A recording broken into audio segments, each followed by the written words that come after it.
it down as goes home best of the Tap Hunter. He's going to get it. Pippi won the opening plate. Castelvecchio heading top gear. Hot King Prawn, he is a ripper. Smee on the outside, got up to win it. Magnificent.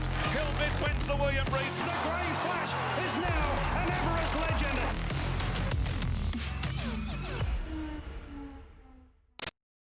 Hello, I'm Caroline Searcy. Welcome to the preview of the 2021 Inglis Classic Yearling Sale to be held here at Riverside at Warwick Farm in Sydney. Coming up in the next half hour, we'll be catching up with Sebastian Hutch from Inglis, also renowned bloodstock agents Craig Rounsefell and Andy Williams, as we look at the catalogue that spawned so many Group 1 performers, such as the Melbourne Cup winner in Vow and Declared, Everest winner, Classic legend, recent Group 1 winner in Hong Kong, Hot King Prawn, and so many more. Sebastian, it's an exciting time of year, isn't it? There's so much that's gone into this sale for so many vendors. I think exciting would be an understatement, Caroline. We've been looking forward to this for a very long time, and it's nice to have the sale finally on the horizon, and horses have come together really nicely. The stallions are doing the right thing. The vendors seem happy. There are going to be plenty of buyers here, and looking forward to a pretty exciting few days of action. Also on the panel is the President of the Federation of Bloodstock Agents of Australia, and from Boomer Bloodstock, Craig Rounsefell. And Boomer, it's been a busy time for you. How are the inspections going of these classic yearlings? Yeah, the on-farm inspections are going really well. I think it's the catalogue has continued to get bigger and bigger over the last few years, and the quality has continued to improve. So we've been on the road. I think all the agents, trainers are out there doing the work, and we'll be set to go in just under a week. Also joining us is Andy Williams from Andrew Williams Bloodstock. And Andy, you've taken a slightly different tack. You're waiting to see the yearlings on the grounds here at Riverside. Well, just this year, it's just with Magic Millions finishing and the New Zealand Bloodstock online, I had a number of clients selling and a few clients trying to buy. So it was just a bit hard to be away from the computer inspecting.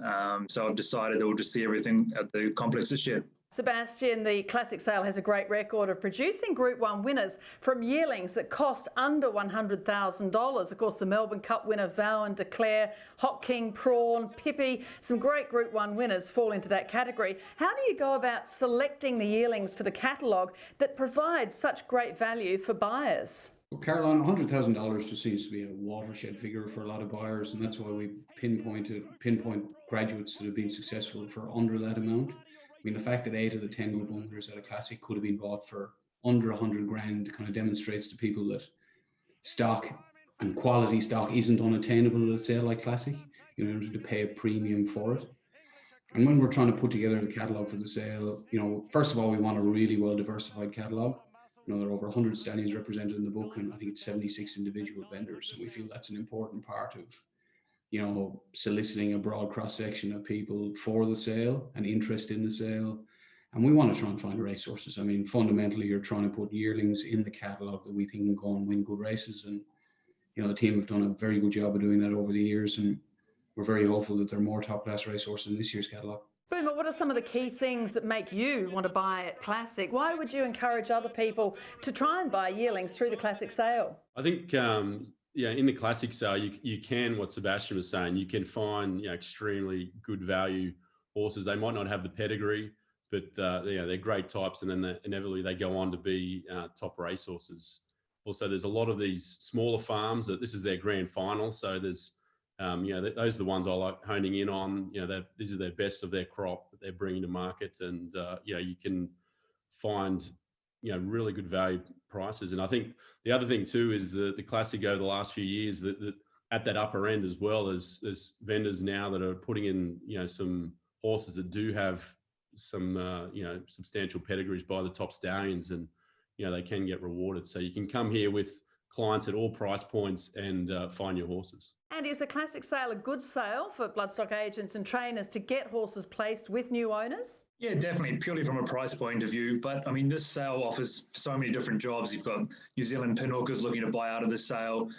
You've got Hong Kong, you've got Australian trainers, you've got New Zealand trainers. So I mean, there's every price point. So it actually caters for a huge spectrum of clients and obviously buyers. Sebastian, it's been a sale that's focused on type over pedigree, but we can see with some of the results of the 2-year-old graduates that it really has been upgraded in recent years. I mean, you look at horses such as Extreme Choice, Castel Vecchio, they're now 2 stallions at stud, and super race fillies, She Will Reign, Yankee Rose, Fiesta, and so many more. Look, I mean, we obviously do a lot of work in terms of trying to promote the sale, but the stats at a classic for 2-year-old success are outstanding. You know, it's best part of a quarter of the runners out of the sale win as 2-year-olds, and that's comparable to pretty much any other sale in the country. It stands up to the closest scrutiny relative to some of the earlier sales or Easter, etc. So you're not compromising yourself in any way by buying from a sale like Classic. And I think Craig made a good point. You know, obviously a lot of the bigger farms are well represented in the sale, but you know, those farms that specifically target the sale, whether it's Bell River, you know, Fairhill, Fairview, Carramar, these sort of farms that target as their primary sale, you really can find some gems there. And you know, you just keep rooting through the catalogue and you'll find some nice horses. There's no doubt about it. Andy, obviously it's about what your clients are looking for when you're buying at Classic, but how do you fine-tune your list of the yearlings you want to bid on? Very much type orientated. It's a very important sale for that. But you know, there's obviously a lot of young mares there, and you hope that there's some nice types out of them. But at the end of the day, I reckon this is very much a racehorse sale. So type's important for me, and I know a lot of people sort of concentrate on that for the sale. A lot of the clients that you know, generally at Classic, they're just wanting a racehorse. They're not sort of too focused on the pedigree. You know, there is certain horses in the catalogue that are going to make a lot of money, and you know, people hone in on those. But for, you know, most of the clients of mine that come to this sale that want to buy, they're not really too interested in pedigree.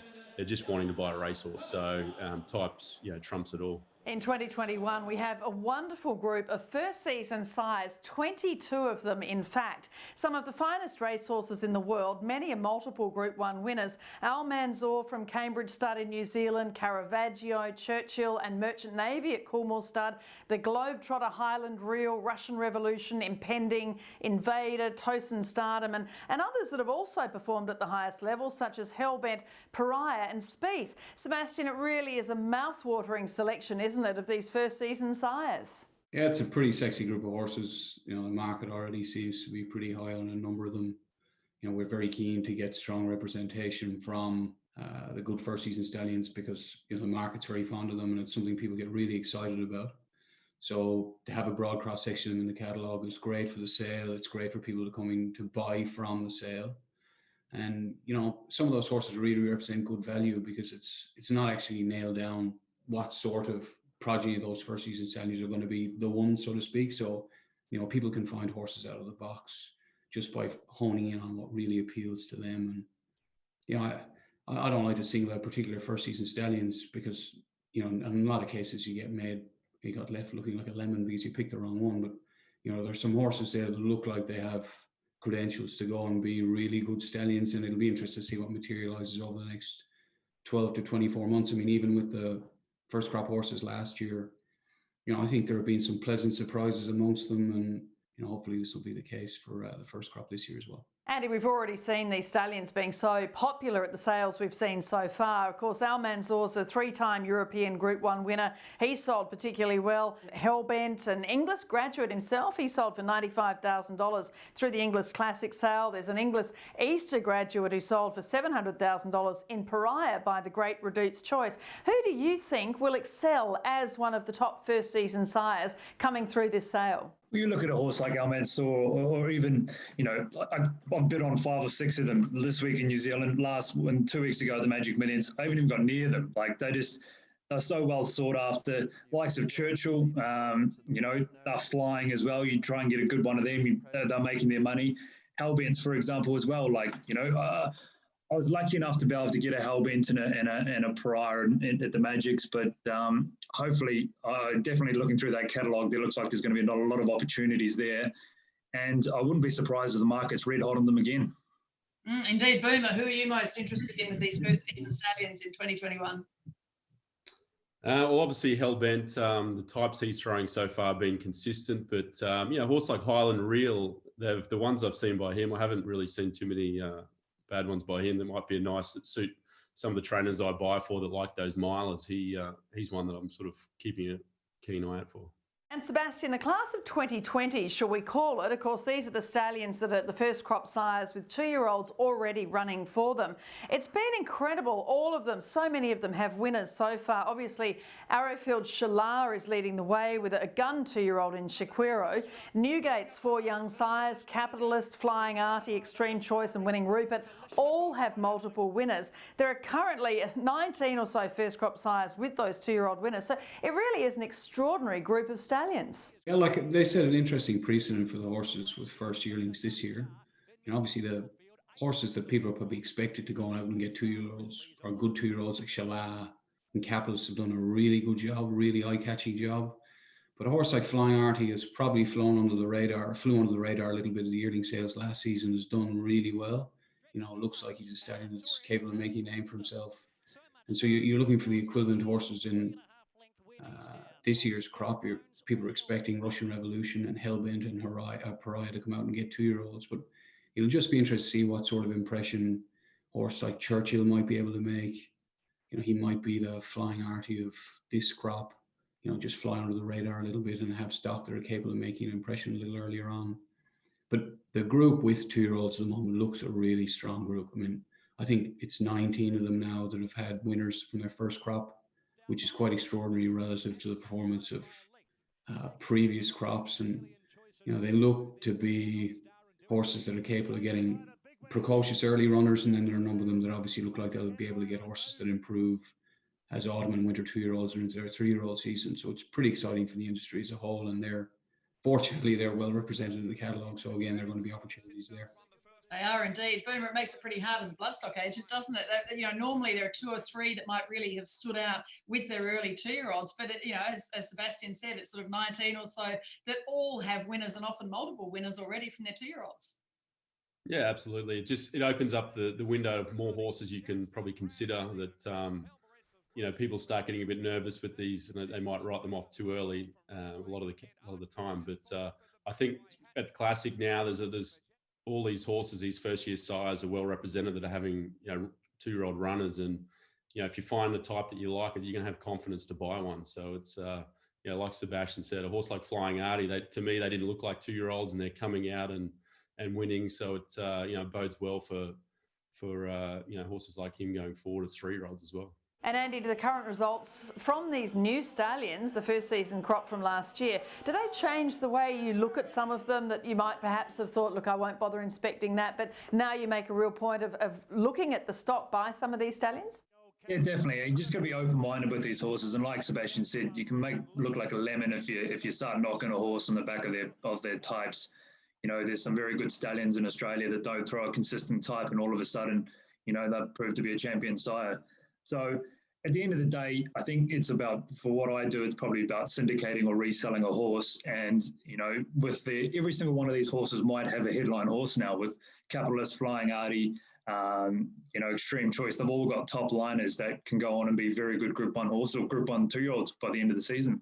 And Sebastian, there's a huge array of some of our great proven stallions on offer at Classic. Fastnet Rock only has the 2 fillies, one lot 29s from a daughter of Northern Meteor from Emirates Park, a relation to Prized Icon. The other lot 283 from Coolmore from Sacred Witness. She's a mare that's produced 7 winners, including the wonderful multiple stakes winner Religify.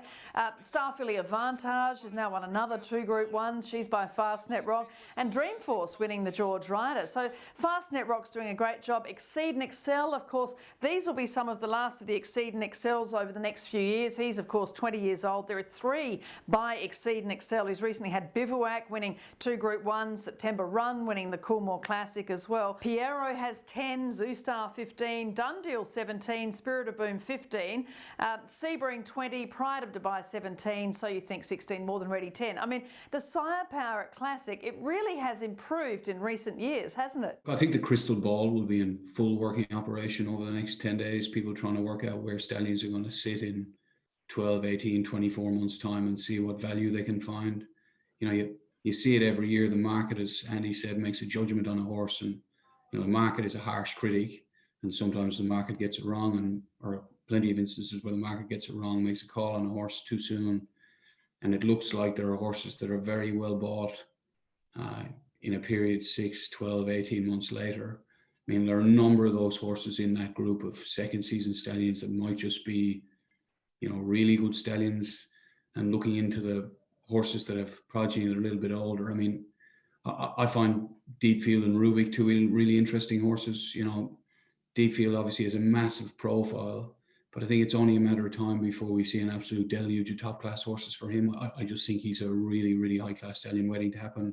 I mean, I could be wrong, but there's a good feel about him. And you take a horse like Rubik, who can chip out horses like Ruby Saki and Yes in his first crop. I mean, horses can fluke one good horse, but he's got too many nice horses early on in his career to say that he can't go and get more of them. And this crop of mares were mated when people were just a little bit more in the know about the horse, and I'd be surprised if he didn't have good runners come out of this crop. And Andy, of course, everyone likes buying the proven sires, but which of these stallions do you think perhaps is undervalued in the market? It's probably always personal preference. There'll be certain people that have had good luck with sires, and that I love Smart Missile. I probably, I've got this horse Crosshaven that we think's, pretty genuine. The Pride of Dubai, is he under the radar or not? But he's got a little Bella Nipotina. I also like a horse like Shooting to Win. We talked about Deepfield, Sebastian just did. Like his little brother, Shooting to Win, can get you a good horse and get you an earner as well. So the horses like that they're exposed. They've had a good one. They've had plenty of bad ones. But you get a good type by one of them, I'd be fully confident to go in and buy again.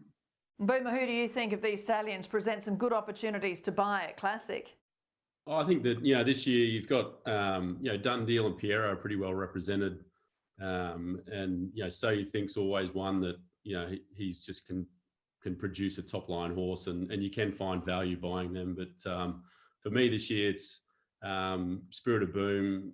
I've got the Queensland factor happening here, and I'm going to get behind him. These are his best mares. They're considerably better than he's ever had. So they've been selling well this year so far at the other sales, and if there's Summit Classic that look the part, I'll be lining up to have a bid. Andy, you've had some great successes. I know you were underbid, or you tried to buy Classic Legend. Well, Carmel wasn't having anything of that, so unfortunately you missed out on him. Bella Nipotina, Dragon Leap, Wild Planet. Tell us a bit about those. Just racehorses. Like, we're very lucky to Dragon Leap, he probably is the best horse I've been associated with. And he was just unlucky he got hurt at the wrong time last year, but we think he's a serious horse. And it's no different to Classic Sale, to Melbourne, right through to Inglis. These horses are perfect little placements in their certain sales allotment.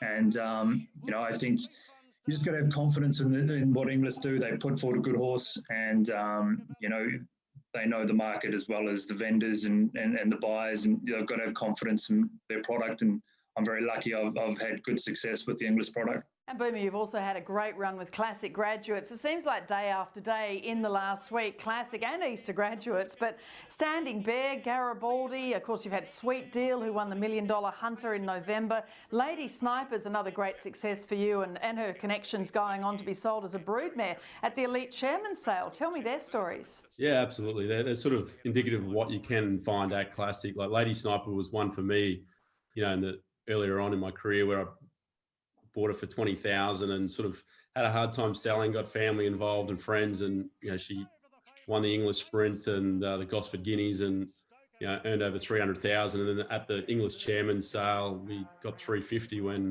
Newgate bought her. And then Sweet Deal, she's just been incredible.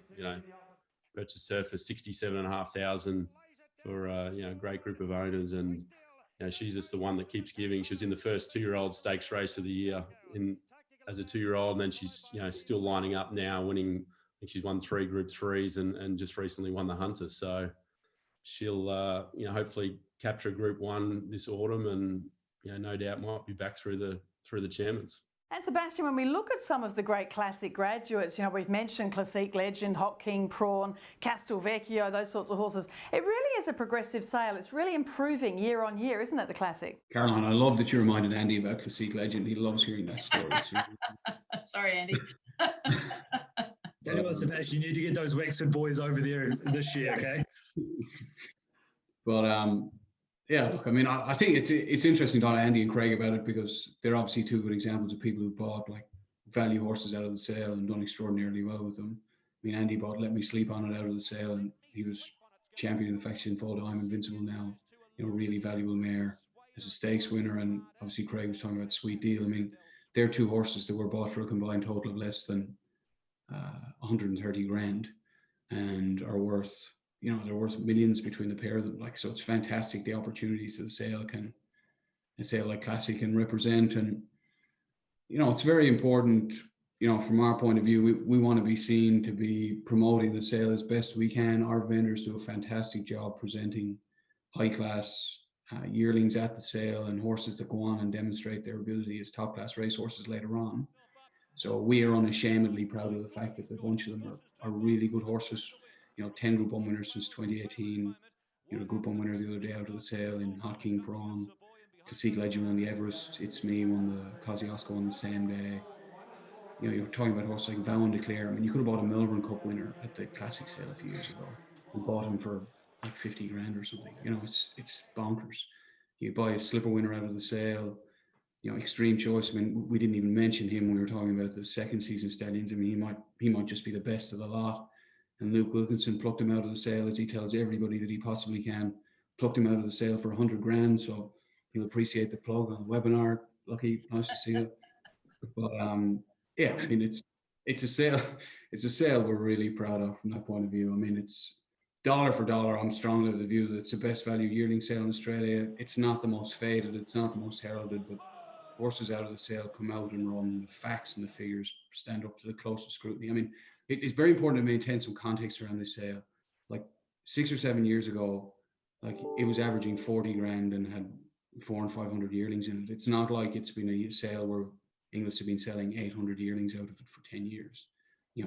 Relatively speaking, there aren't a huge number of graduates compared to a number of other sales. So the fact that it's developed the profile that it has, is a credit to the people who supported it. And, people have gotten a lot of good paydays and had a lot of experiences out of it. It means that probably Craig and Andy have to pay a bit more for the horses that they really like now. But, I don't think any of the vendors are complaining about that.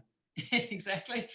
We have also, I mean, it is a testament to the catalogue. We're seeing it updated all the time. We've seen, obviously, there are a couple of relatives to the star from Hong Kong. We've been mentioning Hot King Prawn, including his full brother, Lot 561 from Torreyburn, and Lot 453, a half brother to Gay and Adrian's impressive Sacramento, a colt from Beamer by Cambridge Studs Almanzor, another Lot 617 by Almanzor is a half sister to the Group 1 Levin Classic winner in Bonham. So there are updates, Sebastian, every day at the moment for this catalogue. Yeah, and the updates come in a variety of different forms. Hugely enthusiastic with the prospects of a horse like Capitalist in the spring. But when you're putting yearlings by him in the sale, you're not absolutely sure what's going to happen. So the fact that he's come out and made such a big impression with his first runners, really enhances the profile of the sale. So you get a paternal update instead of a maternal update. The same with horses like Shala, Flying Artie, Extreme Choice, those kind of stallions. And then the maternal updates, I mean, an Almanzor sibling to Bonham, has an entirely different complexion today to what it probably had when we put the catalogue out. Bonham is, not off the top of my head, I think Bonham might be a minor winner in the catalogue. Hot King Prawn was always a top class horse, but now he's a Group 1 winner. So, credit to the team at Torreyburn. They stuck that horse in to stand out of the sale, and it's going to work out really well. The timing couldn't have been better. And, right the way throughout the sale, there are siblings to horses that are, promising progressive race horses. There's a yearling in the sale that's a sibling to a filly that ran second in New Zealand 1,000 Guineas and looks like a really good filly. You go and buy a yearling like that, and you could have a sibling to a Group 1 winner in 6 months' time. Who knows how it's going to play out? So, yeah, I mean, the catalogue, we put the catalogue out in early November, and fortunately for us, by the time the sale comes around in early February, the catalogue looks a hell of a lot better today. So it's great. It is indeed. And Andy, how do the graduates impact on your judgment of a yearling? It obviously makes a huge difference to a pedigree page when you see those updates. Yeah, and also helps selling it as well. So that's also one of the big factors. Nothing improves an update. Boomer, how do you assess these updates? I guess the vendors are pretty quick to tell you every time these yearlings are walking past you that there's been an update on their page. Yeah, absolutely. And I've probably about 5 years ago, I moved over to the iPad. So it's that's quite handy. They're on there straight away as you look at the catalogue page. But yeah, if you start showing interest in any horse, the vendor will no doubt make sure that you know exactly what's going on in the family. And Sebastian, just finally, what would you say to anybody looking to buy a yearling or wanting to get in touch with a trainer or a bloodstock agent and maybe invest in a horse here at Inglis Classic 2021? Yeah, look, I'd encourage anybody to peruse the catalogue on the Inglis iPad app. You know, the two boys will tell you it's a very, very good app. All the information you need for the sale is there, photos, videos, etc. You know, on the Inglis website, or contact the office to get a catalogue. It in itself is very interesting reading for anybody who's passionate about racing and breeding. You get to peruse through pedigrees and recognise horses that are closely related to horses that you might have been really passionate about as race horses. And if you want to get involved, the Inglis team is obviously very keen to help, but there's a very broad cross-section of industry professionals who are more than willing to facilitate people's involvement. I mean, Craig will tell you about the Bloodstock Agents Association. You know, it's a very professional operation that wants to try and facilitate the involvement of people, adhering to professional standards, etc. And if a bloodstock agent your goal, there are a number of trainers, syndicators, etc. that are providing a very professional service, and you know, it's a great fun industry. And I think the classic sale is a really good opportunity for people to get involved. Valuable. Andy, thanks for your time. And how would you sum up the classic catalogue for this year? Yeah, no, like we've all said it all afternoon or during this session here, it just keeps on improving quality-wise, individuals, pedigrees and stallion firepower. So I expect it's going to be a strong market. There's a lot of people that missed out on Magic Millions and New Zealand, and I'd say there's plenty of pockets wanting to be emptied at this sale here. So I'd say these good horses are going to make their proper money, and it's exciting for everyone. And Boomer, yeah, that's right, as Sebastian said, as the head of FBAA, I'm sure you're trying to get people to buy through your agents. Of course, they are professionals and all highly ethical. So, you know, how would you look at this catalogue as well when you're looking to buy, or any of the agents are looking to buy? I think it's a sale that, you know, nobody can be scared to come to, because you can come at any price point and know that you're a good chance to buy a horse that's going to be successful. You know, you can come at the low point and just buy a type and forget about pedigree, or if you wanting to shop at the upper end, then those horses will be there as well. So it'll have something for everyone. The variety of the classic sale it's probably its strongest point.